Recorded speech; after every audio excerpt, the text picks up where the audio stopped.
this map shows roughly the northern half of the Gaza Strip with Gaza City in the middle, and the shaded areas show the areas which the Israelis are in or have entered from.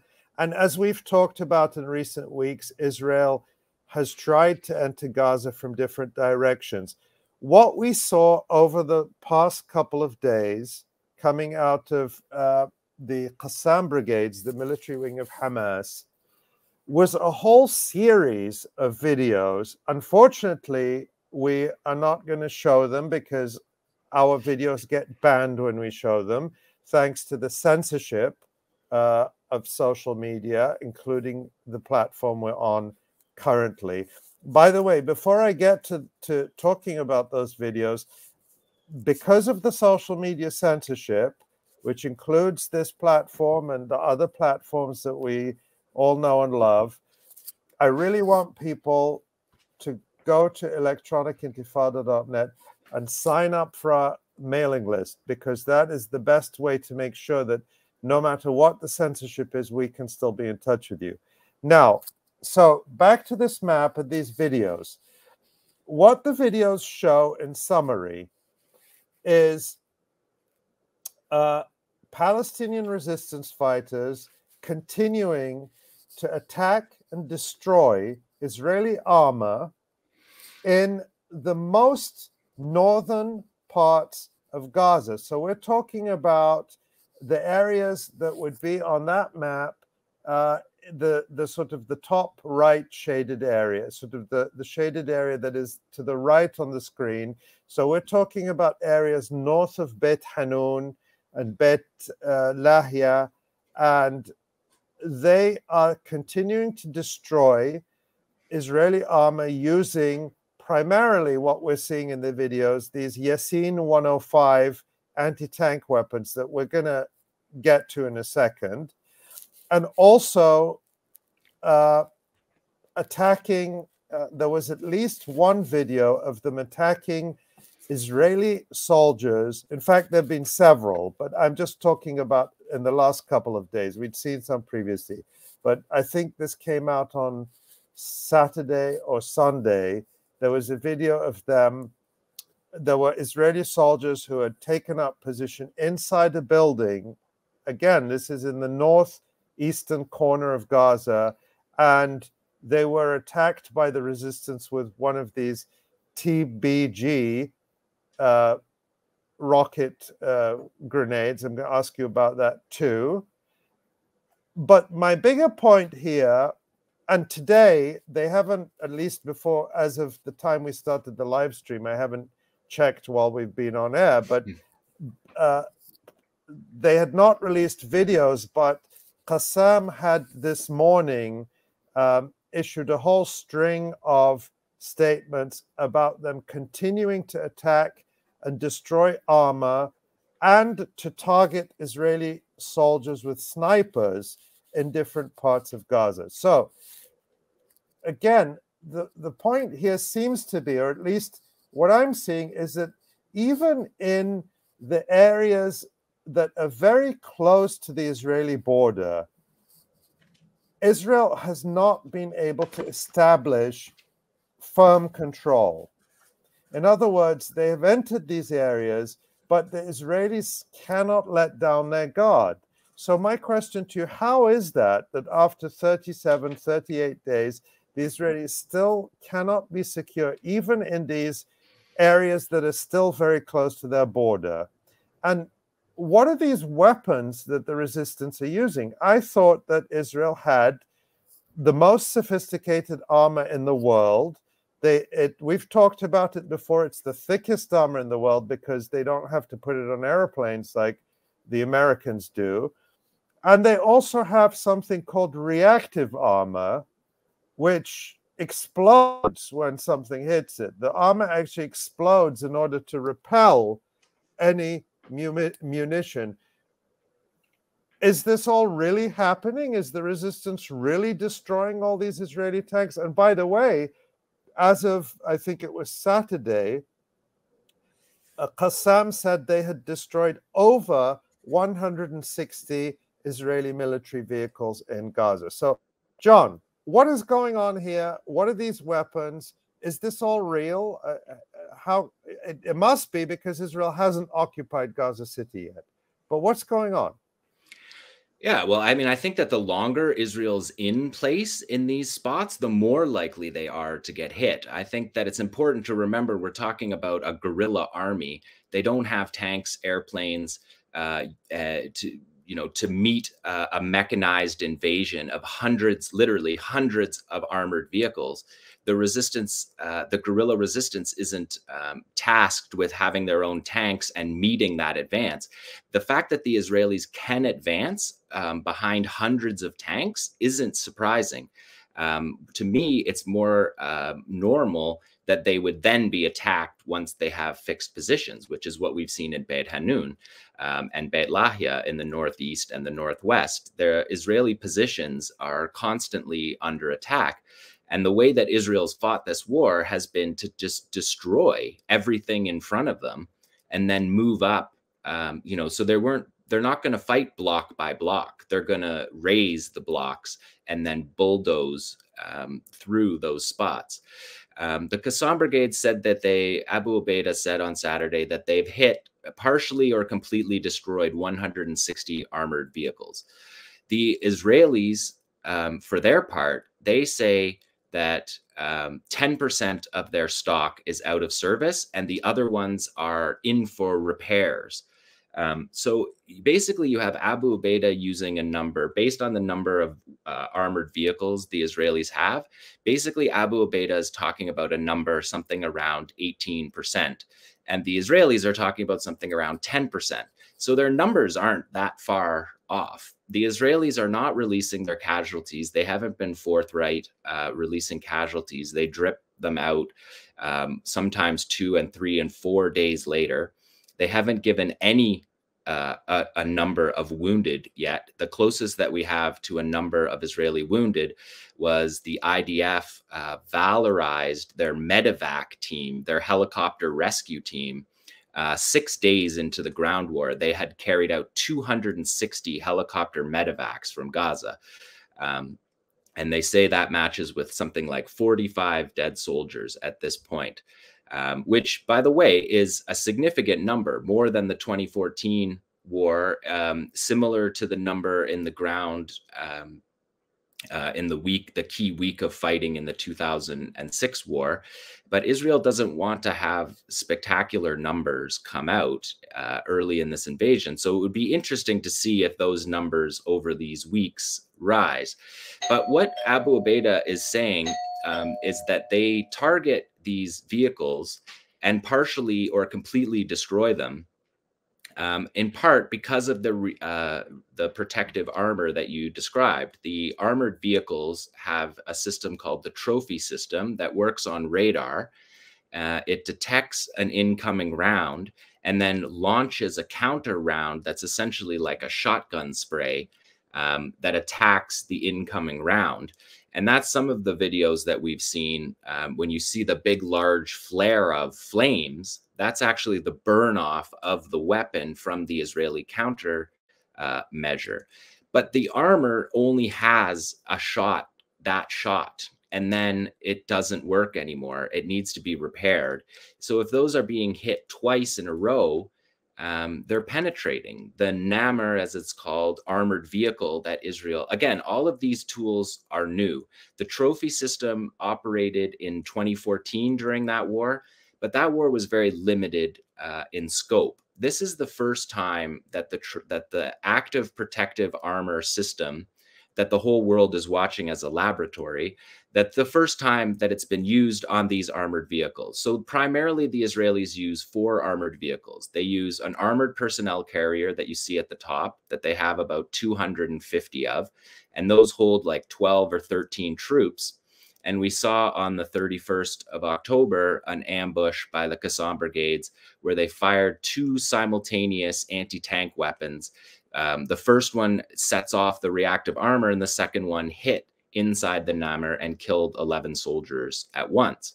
That vehicle below it That's called an A-10. It's a wheeled armored vehicle that's state of the art. That's the most defended piece of rolling equipment that's ever been made. That's what the Israelis say.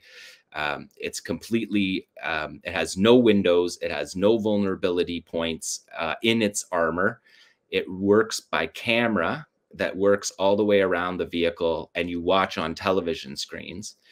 And the troops are inside of these vehicles, in part because of what I said, the 5,000 airstrikes that have happened in the Gaza Strip. They are all around their troops. Israel is repeatedly, when they meet contact, when they meet resistance, they call in an airstrike and bomb the entire building that resistance comes from. So those are the two type of armored vehicle carriers for troops. Then they move those vehicles through the bulldozer that you see at the top there. They've built Israel, people may remember going back to the Second Intifada, because Israel's been using these Caterpillar D9 bulldozers to create war crimes, to execute war crimes. This is the buffer zone making tool. This is the tool that raised the center of the Jenin camp in 2002. This is the bulldozer that ran over Rachel Corrie in Rafah on the Philadelphia corridor when she was defending civilian homes that were being bulldozed by these bulldozers. And then at the bottom there, you see that's their vaunted Merkava tank, which is the strongest tank, most armored tank ever built. And the thing that they've done with their armored vehicles previously, so what they've done with their armored vehicles is they've used the hull from the Merkava tank, which has been the most armored vehicle that any army has had for a number of decades. And what they've done is taken the hull of that tank and turned those into their armored personnel carriers. So essentially, Israel, unlike any other country in the world, has fully armored tank armor on their patrol vehicles. And so you see, those are the four main tools that we're looking at that Israel is using. And the Palestinians have countered that by their own indigenous weapons making manufacturing capacity. They have decided very sensibly to use previously existing launcher systems. People are probably familiar with the rocket-propelled grenade launcher, the RPG, that you've seen on resistance fighters for decades. These are not new weapons at all. But what the Qassam brigades, this is a clip from their video when they released this weapon. This is called the 𝐓𝐡𝐞, and it's an anti-tank shell that they've built themselves in Gaza and applied it to an already existing weapons system. And so what they've done is mass produced this shell, which you can see in that photo. That's got a Qassam manufacturer spray painting them black. When we look at them in the videos, we can see that they're black. But what you're seeing there is the 𝐓𝐡𝐞. That's the weapon that we've seen be used 160 times, plus whatever number was today. It looked like dozens. That's the weapon that the Palestinians are using. They're using it from a rocket-propelled grenade launcher apparatus that everyone in the world has. But they've ingeniously created the warhead, which is the fat part you see there, is a second charge. So it's called a tandem charge warhead. The top piece that you see there has a charge in it. And then the second one, the larger one, below it, you fire that from the shoulder fired rocket launcher. So anyone can just hold it on their shoulder. Any fighter can use it. And they can mass produce these. And the first charge is designed to set off the reactive armor. And then the idea is that the second charge can then penetrate. Or if there's not reactive armor, when these were first invented, it was to break, the first one would break the armor and weaken it, and the second one would penetrate. And so that's what Israel's talking about. That's what the Palestinians are using. They call it a 𝐓𝐡𝐞 because they designed it. they designed it as a copy of an already existing weapon, but they make it indigenously in Gaza, and they named it after Sheikh Ahmed Yassin, who is the founder of Hamas, who incidentally, while we have this captive situation, was also released in a prisoner exchange, like Yahya Sinwar, the leader of Hamas now, was in a prisoner exchange before the first Intifada. So they've named this after the founder of Hamas, and they've mass produced these weapons. And now we've seen them in various uses in those videos that it would be good if we could show those videos. They're not, you don't see any carnage. There's no reason. They're not graphic. No, they're not graphic. There's no reason to block outright these videos. censorship. Yeah, it's outright censorship. Yeah, it's outright censorship. And I have to be honest, I avoid to the greatest extent possible watching Western media, mainstream media. So I don't know, but I don't think they show them very much on Western media either, because the impression they give is really quite damning in terms of the effectiveness of the resistance and the ineffectiveness of the Israeli army. Again, when I say ineffectiveness, let me be clear. The Israeli army is absolutely the best army in the world at mass murdering children. And in fact, the statistics that have come out in recent days, we mentioned this previously, that the number of children, excuse me, I should cover this logo. That was not intended, but the number of children killed in Gaza in the last month by Israel exceeds the entire number of children killed in all armed conflicts in the world since 2019. They're just absolutely horrific numbers. So Israel, hands down, world champions at child murder. That's not what I'm talking about when I say they're ineffective. What I say is that they have not been able to establish military control over even the edges of the Gaza Strip, where we're seeing these videos that are undeniable. They're undeniable when you look at the videos that the Israeli army cannot sit securely in any part of Gaza without being subject to these devastating attacks by the Yassin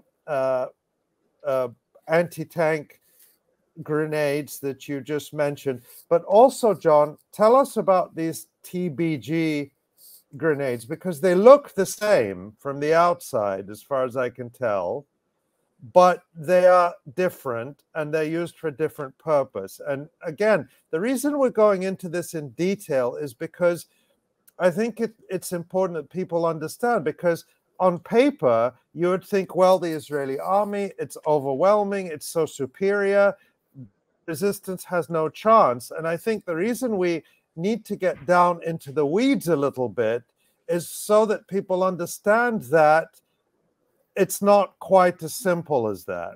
So tell us about this TBG grenade and what that is, John. So they basically used the same model that they created these shells, and they have multi-purpose to the shells. We've seen the Yassin shell be dropped from a quadcopter. We've on top of a tank so that it hits the top turret, and they hand deliver them. We've seen videos with Palestinian fighters literally holding the Yassin warhead and placing it into the weak spot on the Merkava above the protective armor, which we talked about last show. They've also made, in that same warhead, they made a thermobaric grenade, which is a fuel bomb, which is an intense fuel bomb that we saw them use against an Israeli troop position on Saturday in Beit Hanun, which surely killed both those soldiers. But again, when you look at the IDF reporting, they never reported 2 soldiers killed in a Beit Hanun house. So it's not clear exactly what's going on. We're definitely seeing many armored vehicles being hit, because the active protection system also, if you're close to it, it doesn't work as well. And we've seen some really point blank, including literally putting it with your hand. We've seen some point blank attacks that look like the reactive armor wouldn't have an opportunity from that closeness to hit. And so essentially the Israelis are afraid to come out of their vehicles because of these indigenously produced weapons that we don't know about these. I've studied this for my whole life. We knew that the Yasin, which started as a normal rocket propelled grenade and in 2003, and it has been built over the years to improve it based on the improvements of Israeli armor. So when they invented the Nammer armored vehicle that had a thicker skin on it of armored skin, the previous rocket propelled grenades weren't effective against it. So the Palestinians have adapted in their own indigenous weapons industry to make a shell that upgrades based on the upgrades to Israeli armor. And they've appeared to be working very effectively. They can be mass produced and given to all their fighters. We don't know. They only first announced the existence of this weapon. We saw it in a parade before, but the actual announcement of this weapon was at the beginning of this war. And they showed us the underground manufacturing facility where it's made. And they've shown us the capacity to use that same shell size and manufacturing guideline to also create secondary weapons like a thermobaric grenade, which is a more of an anti-personnel type weapon that will be used, I think you'll see used a lot against these Israeli troop positions that take up buildings. So essentially Israel's warfighting method is to move heavily with their armor in large numbers and take the area and move into the buildings. That's what we've seen in the West Bank. That's what we saw in South Lebanon. That's been the tactic. And then once they're in those buildings and once their positions are fixed, it serves that the guerrilla army would attack more once those positions are fixed than they would of the advance. And so we're literally just seeing the first stages of this war. And in the first stages of the war, the Israelis admit, so the Israelis admit to having 700 of these armored vehicles. And they're talking about more than 10% being completely out of service. They also have at least a third of their army in Lebanon. So you can cut that 700 by a third. And then you talk about more than 10%, around 10% are out of service. Basically, the IDF numbers are pretty similar to what Abu Ubaidah is saying, even though the Israelis are clearly understating their numbers. It's possible the Palestinians are as well, because they've been really remarkable discipline in the resistance communiques. They release these communiques all day long, often 25, 30 in a day.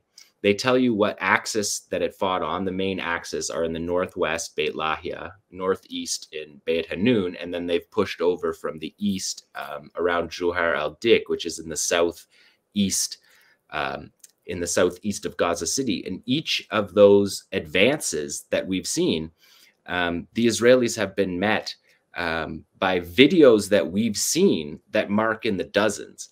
So we can match these videos to these reports, but they aren't giving away operational security in these reports. If anything, the Israelis actually say more in their reports about how long the gun battles are, because the Israelis will report they reported an 8-hour gun battle in Jabalia last week before they massacred hundreds of people by dropping bombs on top of them. The Qassam brigades don't say it was an 8-hour gun battle. They say where it happened. They say what weapon was used. And so they're able to tell us what's happening without giving away operational security. And I think that's one of the things about those videos as well, is that they don't give away their positions because that's very dangerous. For one thing, it's already a dangerous job. The drones are in the air constantly, so any firing position is at risk. We saw Nasrallah give a speech on Saturday where he talked about the drones that Israel has that are new to the war fighting. There hasn't been a war when Israel has had access to these weapons. There's a lot of new weapons for the Israelis and for the Palestinians, because the Yasin anti-tank shell is just one of a number of weapons that the indigenous Palestinian resistance has created, including attack drones. We saw last week they released a torpedo that they built on their own, building under siege. Abu Ubaidah called it an impossible situation that they live in, but they've built with their own hands the tools to fight these most sophisticated, tens of millions of dollar, Israeli weapon systems, billions of dollars total.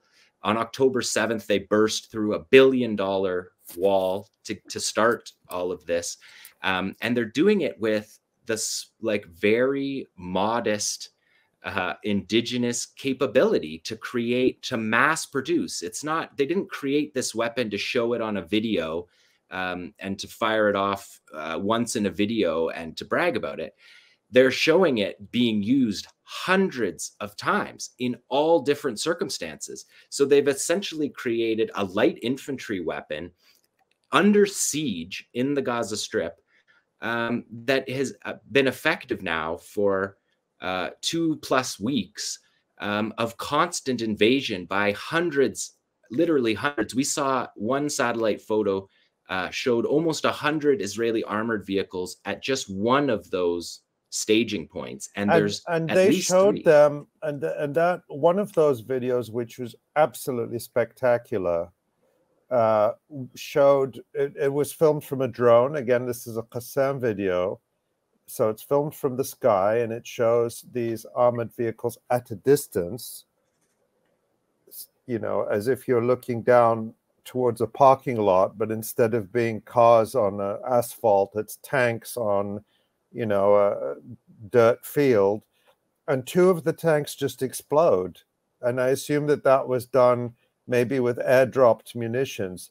But Jon, I know that we're about to wrap up. So just very quickly, I wanted to ask you just very briefly to give a comment about what you're seeing on the northern front with Lebanon, because that has heated up.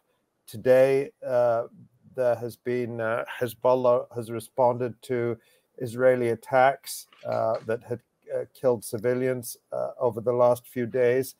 And Hezbollah, of course, doesn't operate under the same siege conditions as Israel, as Gaza, even though, of course, Hezbollah is still under siege in a certain way. They have more access to the outside world, so presumably they have more access to sophisticated weapons than in Gaza. Yes, they do. They absolutely do. And I think that's why you see 2 aircraft carriers from the United States floating off the coast is because of Hezbollah's capabilities.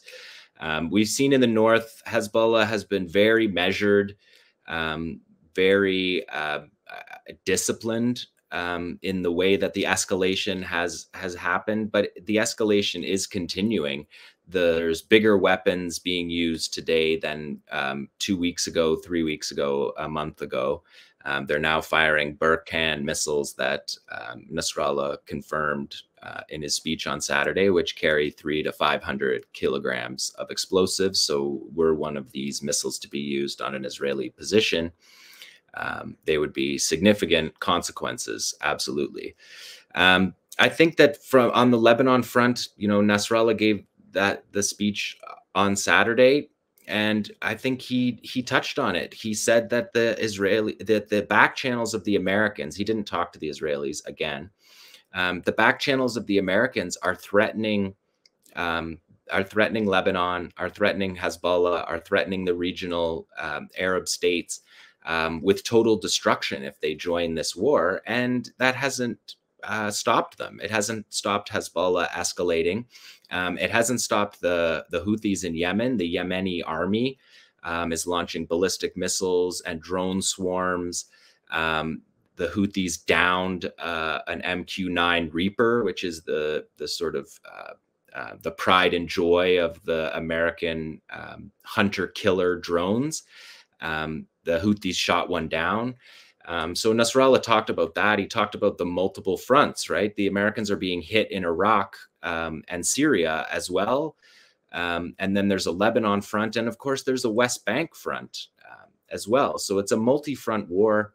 I think a lot of people are really expecting Hezbollah to carry out some kind of spectacular attack to come to the defense of people in Gaza. And I think that's a fair feeling to have. The resistance has the capabilities. But I think that it's important, and we're probably going to be talking about this for a while on this show, that it's very difficult and it's important not to talk about a war as if it's like a football game that has a clock and there's a certain score at a certain moment in the game. It doesn't work. It doesn't work like that. And so it's difficult in any given moment to just give a snapshot of exactly what is happening. But yeah, in the north, you know, something approaching 80 Hezbollah fighters have been killed. That war at any other time, we would call it a war. That's right. Thanks for watching this video. Please subscribe to our YouTube channel, hit like, leave a comment. These engagements help us with the YouTube algorithm, and it helps us to get around Silicon Valley censorship as much as possible. It does make a difference. You can also support our journalism by going to electronicintifada.net and clicking on donate now. Thank you.